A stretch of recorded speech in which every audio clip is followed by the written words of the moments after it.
Bismillahirrahmanirrahim. Bismillahirrahmanirrahim. Assalamualaikum warahmatullahi wabarakatuh. Alhamdulillahi hamdan katsiran tayyiban mubarakan fihi kama yuhibbu rabbuna wa yarda. Wa asyhadu an la ilaha illallah wahdahu la syarika lah wa asyhadu anna Muhammadan abduhu wa rasuluhu la nabiyya ba'dah. Wa qala Allah ta'ala a'udzu billahi minasy syaithanir rajim. Bismillahirrahmanirrahim. Ya ayyuhalladzina amanu taqullaha haqqa tuqatih wa la tamutunna illa wa antum muslimun.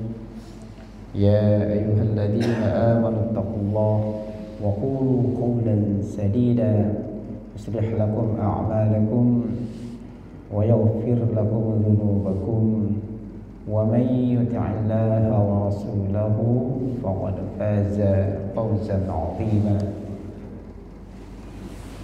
Allahumma salli wa sallim ala nabiyyina Muhammadin wa ala alihi wa ashabihi ajma'in. Amma ba'du. Ikhwani fillah wa akhwati fillah, jamaah salat subuh yang dimuliakan Allah Subhanahu wa ta'ala. Alhamdulillah, kita bersyukur kepada Allah Jalla wa ala. Pagi yang indah ini masih diberikan kepada kita kenikmatan yang amat sangat banyak. Mudah-mudahan dengan bersyukur ini kenikmatan yang ada langgeng dan menjadikan kita mulia dunia dan akhirat. Salawat dan salam kita aturkan kepada Nabi kita Muhammad Rasulullah sallallahu alaihi wasallam, pada keluarga, para sahabat, tabi'in, tabi'ut tabi'in. Mudah-mudahan kita kelak mendapatkan syafaat dari Rasulullah sallallahu alaihi wasallam. Pada pagi yang indah ini kita akan mencoba mengevaluasi diri dengan menyampaikan tema yang mungkin kita pandang amat sangat sederhana dan biasa kita dengar, terkait masalah sombong, penyakit sombong, di mana penyakit ini adalah penyakit yang sering menghinggap semua manusia. Tidak hanya mereka yang kaya yang dihinggapi penyakit ini, bahkan terkadang orang miskin juga sombong.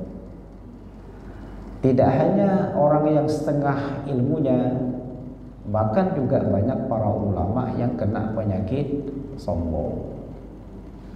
Atau mungkin secara fisik dia punya kelebihan, tapi bahkan orang yang mungkin dia punya kelemahan dari sisi fisiknya, bahkan dia juga kena penyakit sombong. Jadi penyakit sombong ini jarang manusia yang selamat darinya.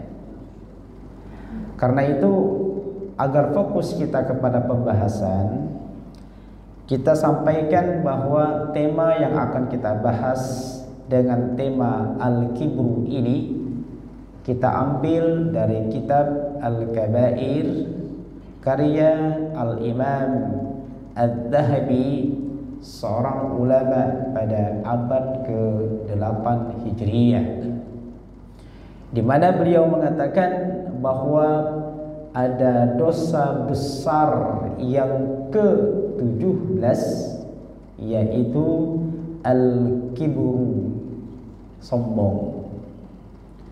Dan teman-teman sombong ini banyak.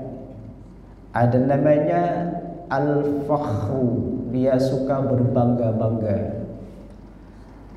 Atau al-khuyala, berlagak, angkuh, keras kepala.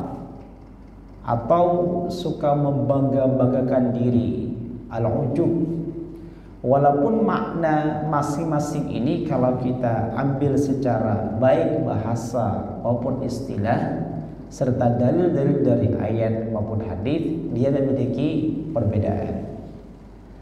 Tapi dalam dunia kita, bahasa Indonesia, kadang-kadang orang dikit-dikit keras kepala, kita bilang sombong, gitu kan?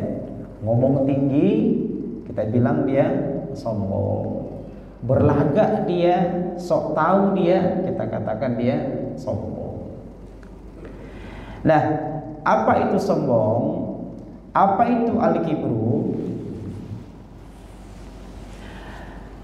Para ulama seperti misalnya Fadilatul Syekh Muhammad bin Shalih Al-Utsaimin di dalam Syarah Riyadhus Shalihin berkata bahwa yang dinamakan al-kibru ini atau sombong ini at-tarafu'u wa i'tiqadul insani nafsihi annahu kabirun wa annahu fawqan nasi.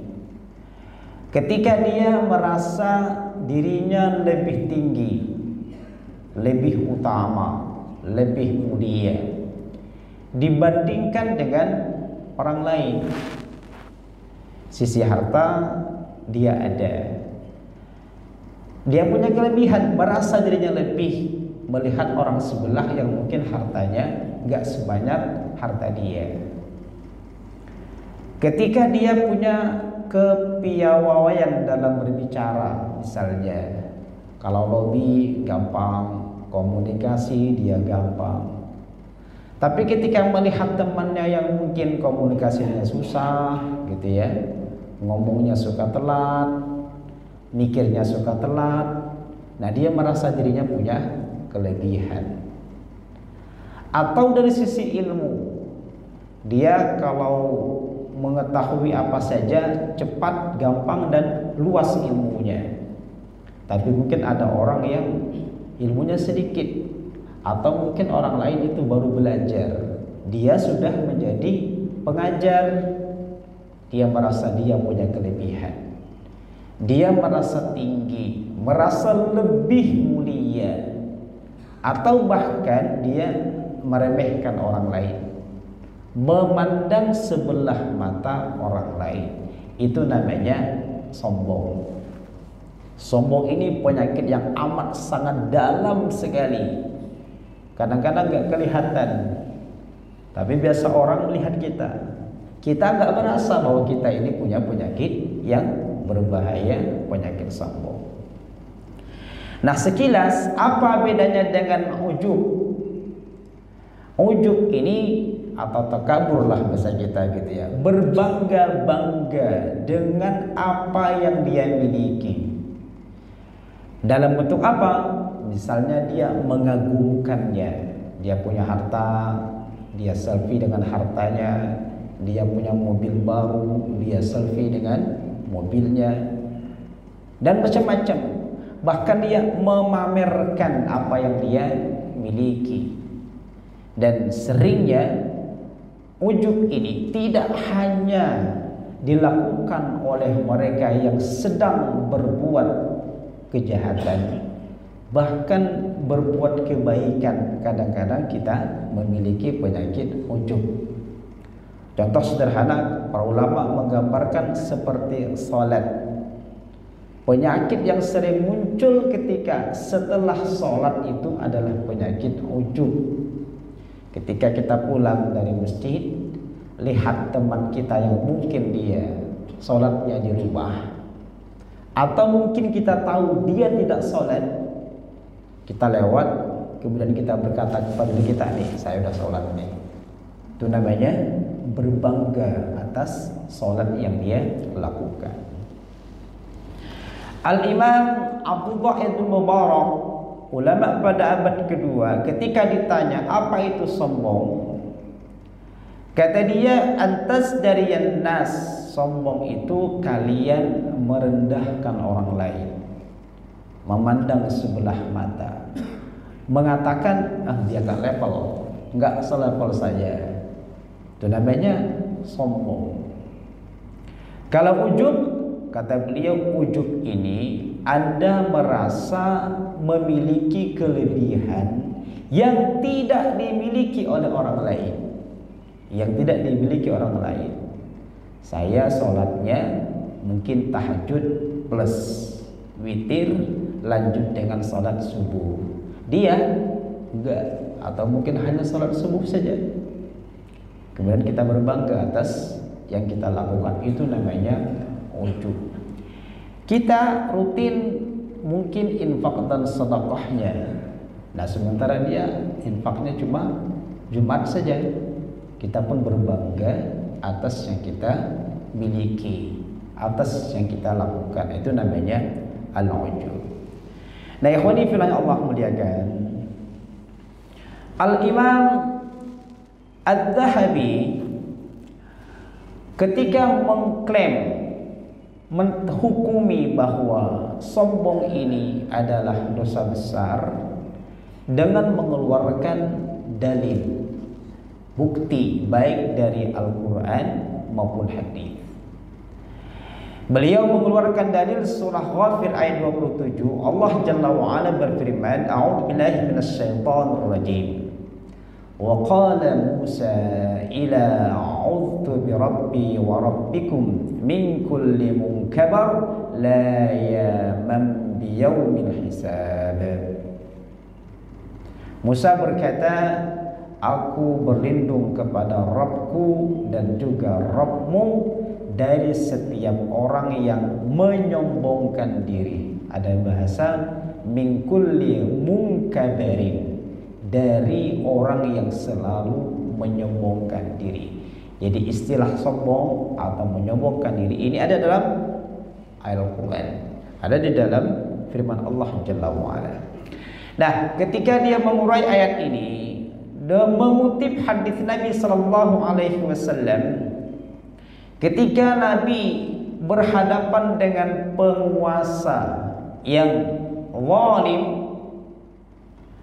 Rasulullah sering berdoa dengan doa ini.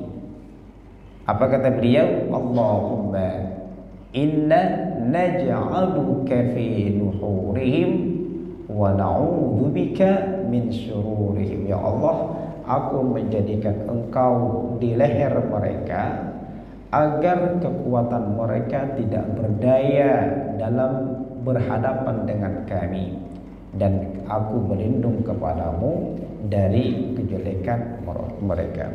Jadi biasanya orang sombong ini dia punya perangai tega atau enggak tega, maka kita berlindung kepada mereka dari kejelekan orang-orang sombong ini. Nah, ayat yang lain yang menjadi dalil beliau mengapa al-kibru atau sombong ini termasuk dosa besar. Beliau berkata, di mana Allah Subhanahu wa taala berfirman, innahu la yuhibbul mustakbirin. Allah ini tidak senang dengan orang-orang yang sombong. Jadi para ulama terdahulu ini mendefinisikan dosa besar adalah dosa yang ada dalam Al-Quran, dalam hadis maupun perkataan para sahabat. Ada ulama yang lain mengatakan dosa besar itu adalah setiap dosa yang Allah ancam dalam Al-Quran dengan kata-kata, misalnya neraka, laknat, murka Allah, marah Allah. Itu namanya dosa besar. Apa maksud innahu la yuhibbul mustakbirin? Apa maksud Allah ini enggak senang dengan orang-orang yang sombong?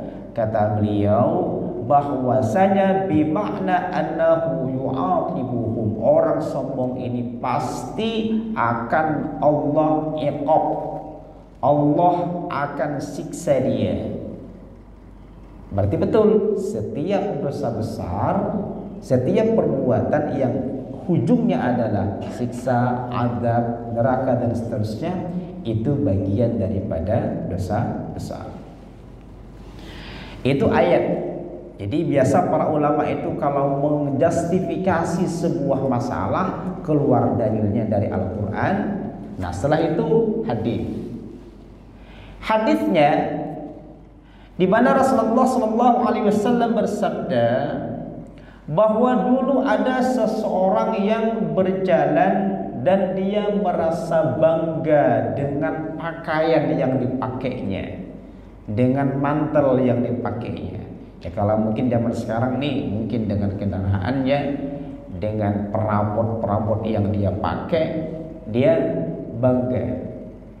Ini mengisahkan tentang seseorang yang hidup pada zaman Nabi Musa, yaitu Qarun. Qarun ini kalau kekayaannya nggak bisa kita bandingkan dengan orang hari ini. Ada orang terkaya di dunia nomor 1, nomor 2, nomor 3. Itu nggak ada apa-apanya itu dibandingkan dengan kekayaan Qarun. Qarun ini kaya plus dia memiliki kesombongan. Satu kata saja dia mengatakan. Di antaranya apa? Kata Qarun, innama utituhu ala ilmin indi. Aku ini punya kekayaan kayak gini karena memang aku ini pinter. Otakku encer dalam menghitung, benar-benar teliti. Makanya aku wajar kalau kaya. Jadi kata-kata sederhana sebenarnya menyandarkan hasil kepada dirinya. Aku berhasil karena aku kaya. Karena aku, maka inilah yang menyebabkan dirinya bersama seluruh harta bendanya, bahkan yang di sekitar dirinya itu ditenggelamkan oleh Allah Jalla wa'ala. Apa penyebabnya? Sombong. Sombong karena harta yang dia miliki. Dia merasa punya, sementara yang lain tidak punya. Nah, bagaimanakah keadaan orang-orang sombong ini nanti yaumul qiyamah? Di dunia saja sebelum terjadi peristiwa hari kiamat, di padang mahsyar, di padang alam kubur, sebagaimana yang disebutkan Nabi Shallallahu Alaihi Wasallam kisahnya Qarun, di mana kata beliau Shallallahu Alaihi Wasallam, fa khasafallahu bihil arda fa huwa yatajaljalu fiha. Ketika Qarun ini sombong dan Allah tenggelamkan dirinya dan semua yang di sekitarnya, kemudian dia meronta-ronta. Jadi nasib Qarun hari ini sebagaimana yang Rasulullah kabarkan, dia meronta-ronta karena siksaan yang diberikan Allah Jalla wa'ala akibat kesombongannya. Ini terjadi sampai yaumul qiyamah. Nah, bagaimanakah nasib orang yang sombong nanti hari kiamat? Al-Imam Ibn Rajab mengutip sebuah hadis riwayat Imam At-Tirmidzi. Beliau bersabda, yuhsyarul jabbarun al-mutakabbiruna yaumal qiyamah amthalad darri. Jadi penguasa yang bengis. Kan biasa orang pejabat, penguasa itu identik dengan tidak tega biasanya dia. Walaupun banyak juga, ya kan mungkin banyak secara mayoritas penguasa yang berilmu, dia sopan santunnya, etikanya itu jalan. Tapi ada penguasa yang dia bengis. Wal mutakabbiruna, dan orang-orang yang sombong nanti di hari kiamat nasibnya itu dia seperti debu yang amat sangat kecil sekali. Jadi hari ini dia membanggakan dirinya, meremehkan orang lain, tapi nanti hari kiamat dia seperti debu yang kecil. Bahkan yaqauhumun nasu, manusia itu yang lain yang di sekitarnya nginjak-nginjak dia. Nginjak-nginjak dia karena memang kecil dia, debu. Dalam hadis yang lain bahwa nasib orang-orang yang sombong ini, dia kelak akan digiring seperti semut. Semut bermuka manusia. Kata Rasulullah, amthalal dzari fi suratir rijal. Semut bermuka manusia. Kalau kita hari ini melihat semut, ya wajahnya semut. Tapi nanti yaumul qiyamah kecil dia seperti semut, tapi wajahnya ternyata, oh dia si fulan bin fulan. Dia si fulanah binti fulan, kecil dia. Dan dia dikelilingi kehinaan di setiap tempat. Gak ada tempat kemuliaan bagi dia. Diinjak-injak, ya, disudut-sudutkan, dimanapun dia berada dalam keadaan terhina, dalam keadaan dina-hina dia. Makanya hati-hati mereka yang sombong hari ini. Nasibnya bolehlah hari ini dia mengatakan saya punya A, kamu gak punya. Saya seperti ini, kamu kok begitu. Tapi yaumul qiyamah kelak dia akan dikelilingi oleh manusia yang menginjak-injaknya dan dia dalam keadaan hina. Kata Rasulullah lagi bahwa yusaquna ila sijni min jahannam yusamma yulas. Hari kiamat kelak mereka akan digiring menuju penjara dalam neraka nih yang bernama Bulas. Yang bernama Bulas. Di atas dia ada anyar, neraka, di mana mereka ini meminum minuman yang terbuat dari nanah darah. Dari mana nanah darah ini keluar? Dari kulitnya penduduk neraka. Ini disebutkan oleh hadis Nabi riwayat Imam At-Tirmidzi, dan ulama mengatakan hadis ini hasan. Dan Rasulullah gak mungkin berdusta. Gak mungkin berdusta. Rasulullah gak mungkin berbohong. Nasib mereka yang yaumul qiyam, nasib mereka yang sombong hari ini, kelak mereka akan meminum nanah darah. Nah, ma'asyiral muslimin Allah muliakan, ulama-ulama terdahulu mengatakan bahwa dosa pertama yang muncul di alam ini adalah kesombongan, adalah sombong. Buktinya Allah mengatakan ketika Allah memerintahkan kepada malaikat, wa idh qulna lil malaikati usjudu li Adam, agar kalian sujudlah kepada Adam. Maka sujud mereka semua illa iblis, kecuali iblis, aba wastakbara, dan iblis ini sombong, enggan, takabur dia, wa kana minal kafirin, dan dia termasuk orang-orang yang kafir. Jadi penyakit sombong ini adalah penyakit pertama. Sombong ini adalah dosa yang pertama. Maka kita sebagai orang, sebagai manusia, sebagai umatnya Nabi SAW, enggak layak untuk mengamalkan dosa yang pertama ini. Al-Imam Ibnu Qayyim Al-Jauziyah dalam kitab Al-Fawaid berkata, usulul khotaya kulluha thalathah. Jadi kesalahan yang ada, problem-problem yang ada hari ini itu asal usulnya lantaran manusia memiliki tiga. Dan tiga hal ini adalah sumber dosa, sumber maksiat. Apa itu? Yang pertama kata beliau adalah al-kibru, sombong, takabur, berbangga diri, memandang enteng orang lain. Huwallazi sara iblisu ila ma asarahu, dan ini adalah perbuatan iblis yang menyebabkan apa? Dia Allah keluarkan dari surga.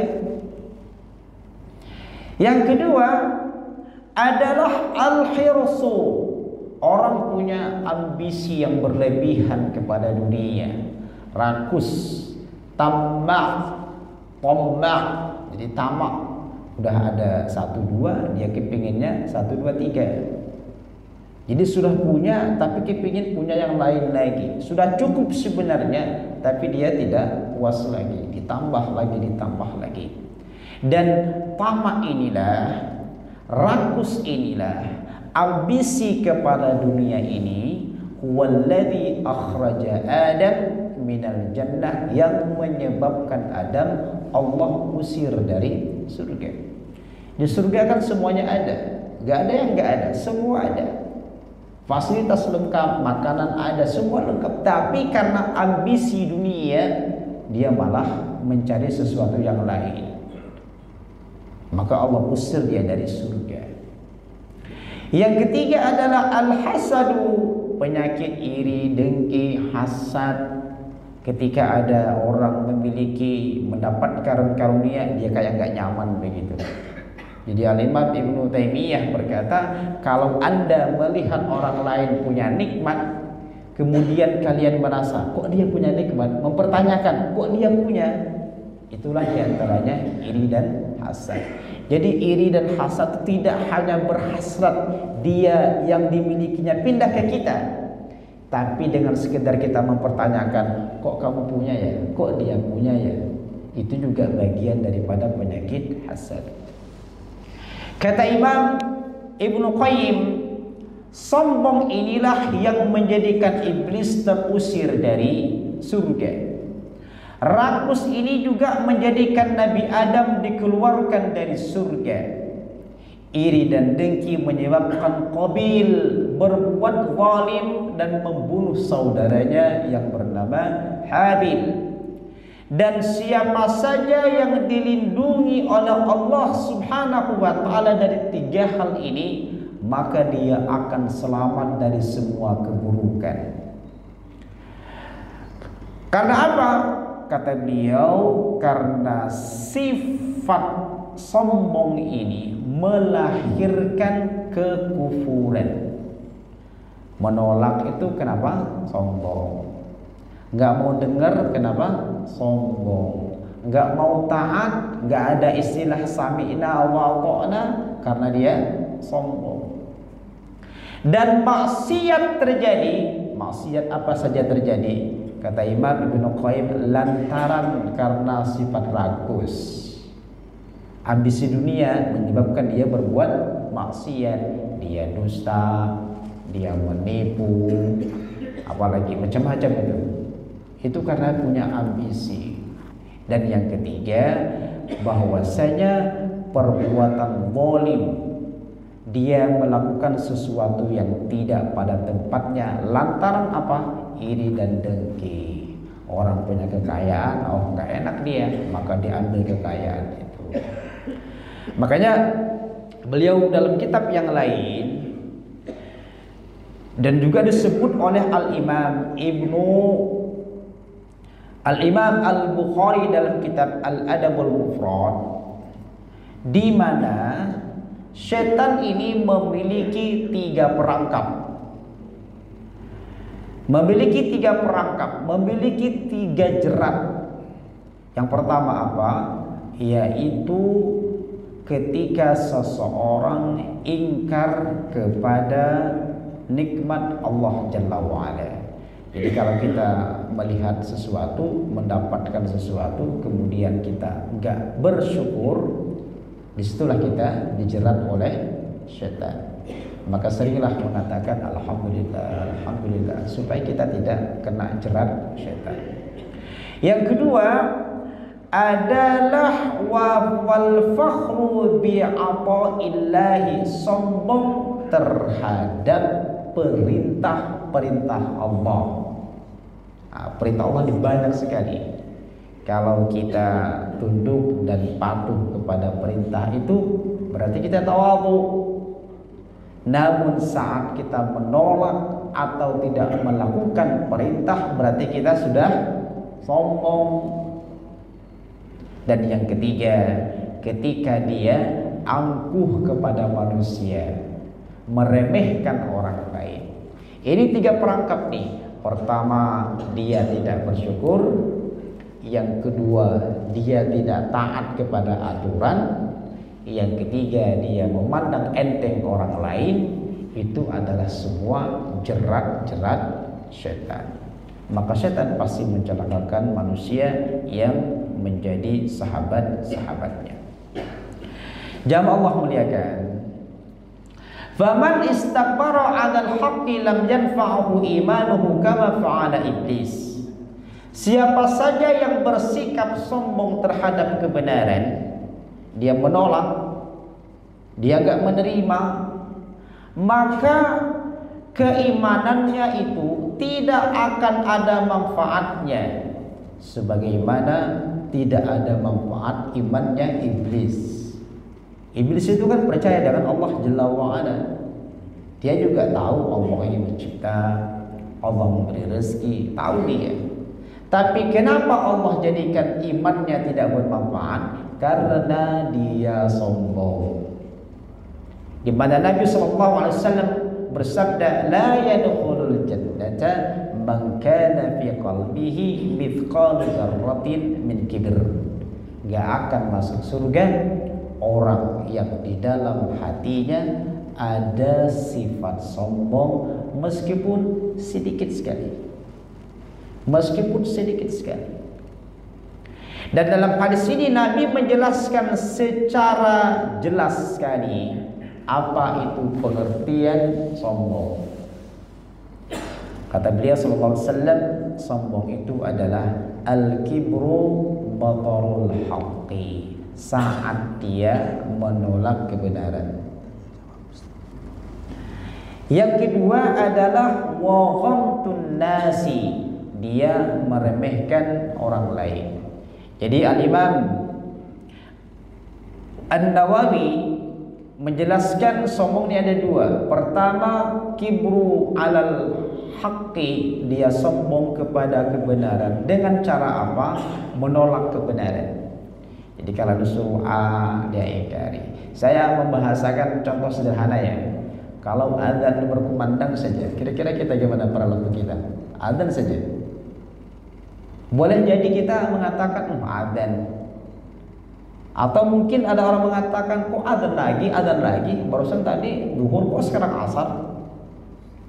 Gimana sikapnya? Itu dia sudah menolak kebenaran atau meremehkan kebenaran.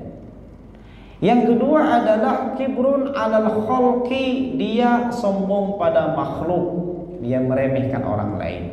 Jadi memandang orang sebelah mata. Itu namanya perilaku sombong. Jadi kita tidak dibolehkan baik itu menolak kebenaran dan tidak juga dibolehkan untuk menganggap orang lain itu remeh. Para ulama mengatakan bahwa siapapun yang meremehkan orang lain bihasbi mri'in minasyarri ayyahkira akhahul muslim, cukup dia dikatakan jahat kalau dia meremehkan orang lain.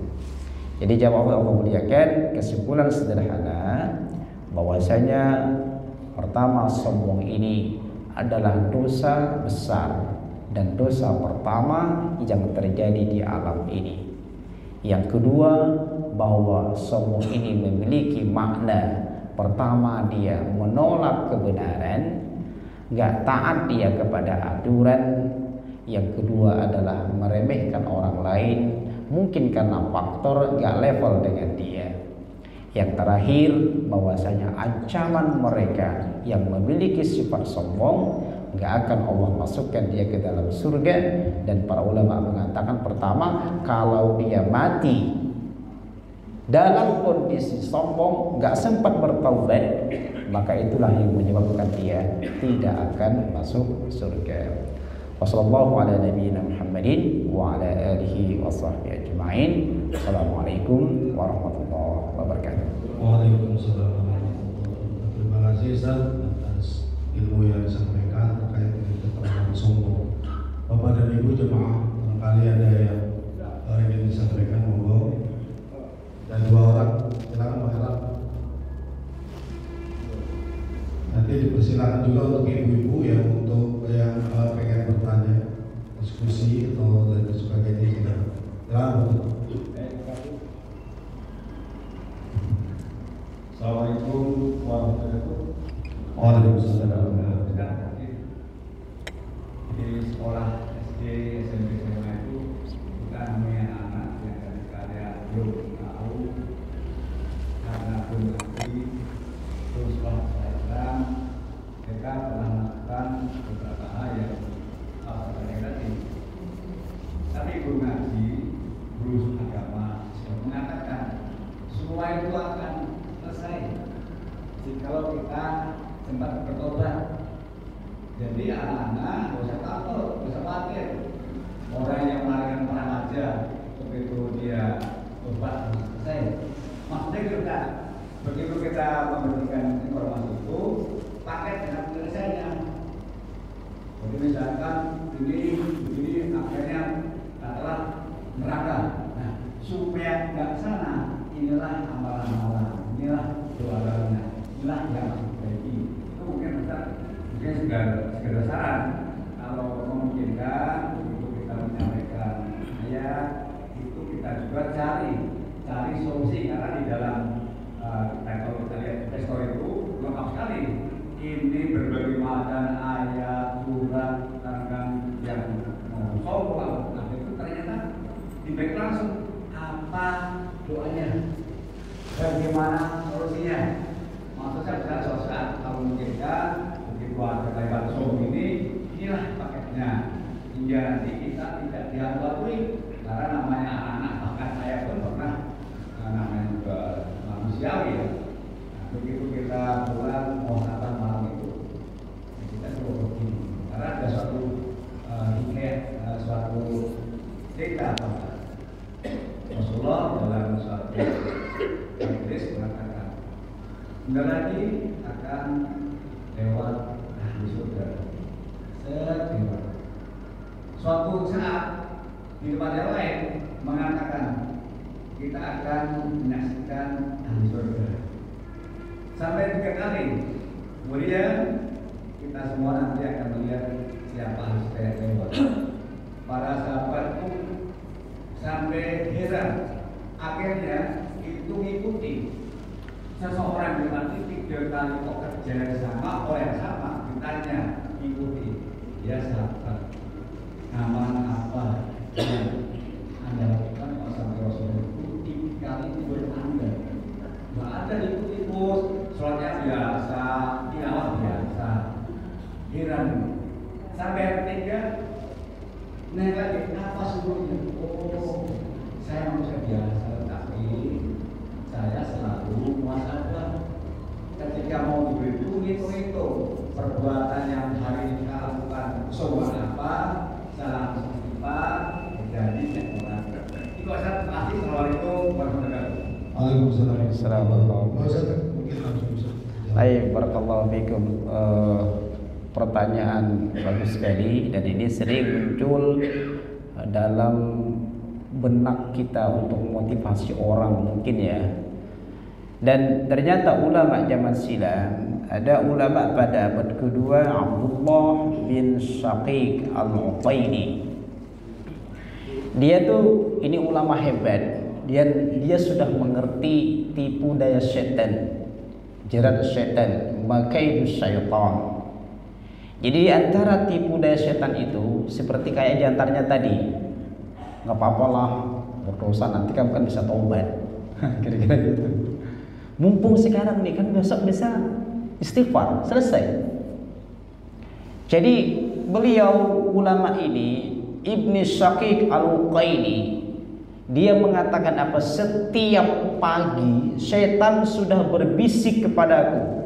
Ini ulama yang sudah merasakan, bisa membedakan mana tipu daya setan dan mana yang lainnya. Apa bisikan setan? La takhaf fa innallaha ghafurur rahim. Kata setan, gak usah takutlah, apa saja lakukan saja, kan Allah Maha Pengampun. Tinggal lagi taubat kok, tinggal lagi istighfar kok. Nah, kira-kira gitu bahasanya. Nah, ini adalah tipu daya setan yang kita tidak boleh motivasi orang dengan dalil kayak begini. Nah, ada lagi tipu daya setan itu adalah ketika kita memberikan atau ketika kita istilahnya taswif, menunda kebaikan, menunda taubat, atau memberikan rongga dalam hati kita untuk bermaksiat. Itu juga bagian daripada tipu daya syaitan yang dijelaskan oleh para ulama seperti Imam Ibnu Qayyim al-Jauziyah dalam Biqayatul Lahfan. Itulah tipuan syaitan min baini yadayya, dari arah depan. Jadi saya kira kalau kita motivasi saya, motivasi anak, motivasi istri, yang bahasanya udah jangan sampai terpleset, ayo terus jujur saja, gak usah bohong, misalnya gitu kan. Masalah keberhasilan serahkan kepada Allah, yang penting kamu jujur. Nah misalnya itu lebih bagus ketimbang kita memberikan peluang untuk bermaksiat dan kita bilang nanti kan bisa bertaubat. Yang kedua, ada ungkapan para ulama, di antaranya Syekh Al-Fauzan dalam syarah kitab Al-Kabair terhadap penyakit sombong, gimana obatnya, gimana solusinya. Kita ini yang suka berbangga, kemudian suka meremehkan orang lain. Kata beliau begini, al-kibru maradun khatirun, sombong ini merupakan penyakit yang amat sangat berbahaya. Wa qilla man yaslimu minhu, sedikit orang yang selamat darinya. Walakinnal insana, akan tetapi manusia ini yuqawimuhu bitawadhu'i wal inkisari baina yadillahi jalla wa ala. Namun penyakit sombong ini bisa dihilangkan, bisa dilawan dengan cara apa? Dengan cara dua hal. Pertama, ketika melihat orang lain, sebagaimana ungkapan Al-Hasan Al-Basri, ulama pada abad kedua, melihat orang lain siapapun dia, maka katakan jangan-jangan dia ini punya kelebihan dibandingkan dengan saya.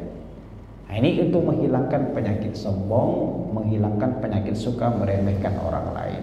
Yang kedua adalah lihatlah ciptaan Allah Jalla wa'ala, kekuasaan Allah Subhanahu wa ta'ala, kemudian kita merenung. Jadi kalau kita merenung ini, kita ini sebenarnya hancur lebur, gak ada apa-apanya kita ini dibandingkan apa ketika berhadapan dengan Allah Jalla wa'ala. Jadi dengan menganggap orang lain punya kelebihan dan kita ini merasa hancur ketika melihat kekuasaan Allah gitu kan, kita ini kecil, inilah yang menyebabkan, inilah obat agar kita terhindar daripada penyakit sombong. Wallahu a'lam bishawab. Terima kasih Ustaz. Lanjut Pak Agus.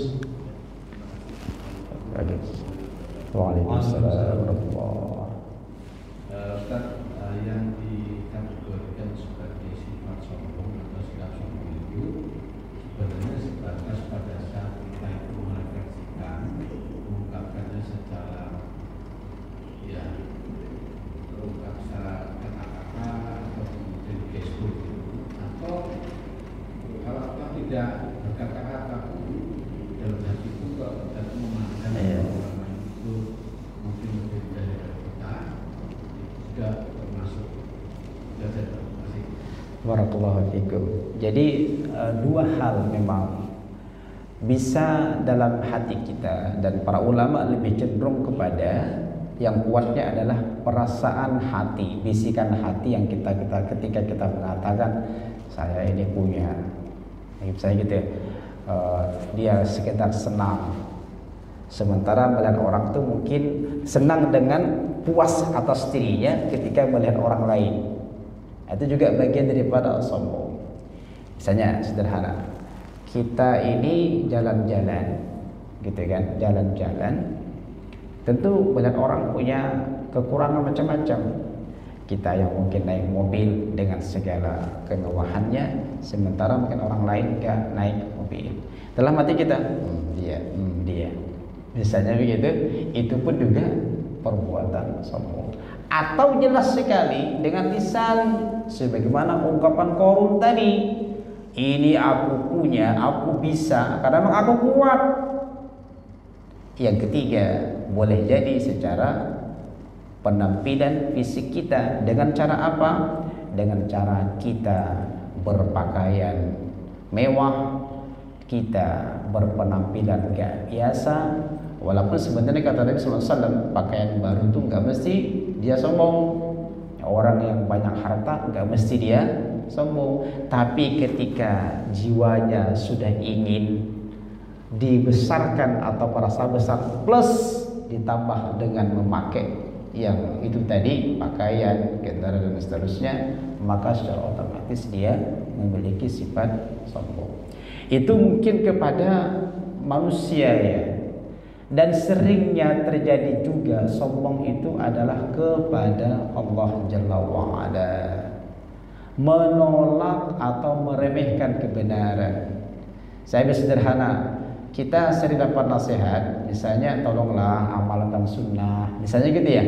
Apa kata kita? Ah, itu kan cuma sunnah. Nah, itu bahaya, itu perkataan sombong, meremehkan orang lain. Ketika karyawan kita, anak buah kita menasihati kita, apa kata kita?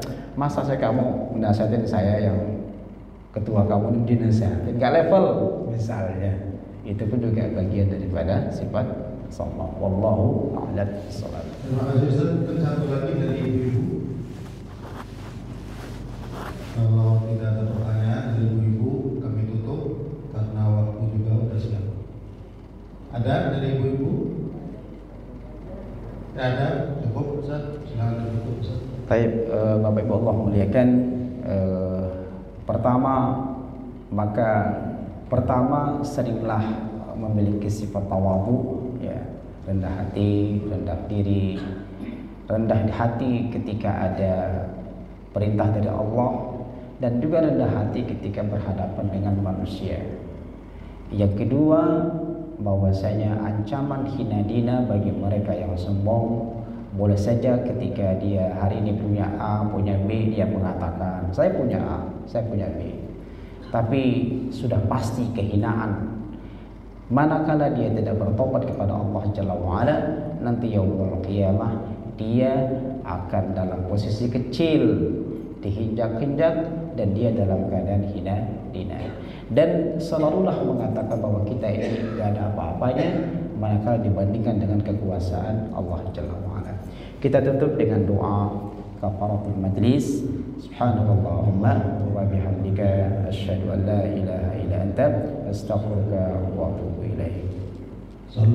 فبأي آلاء ربكما تكذبان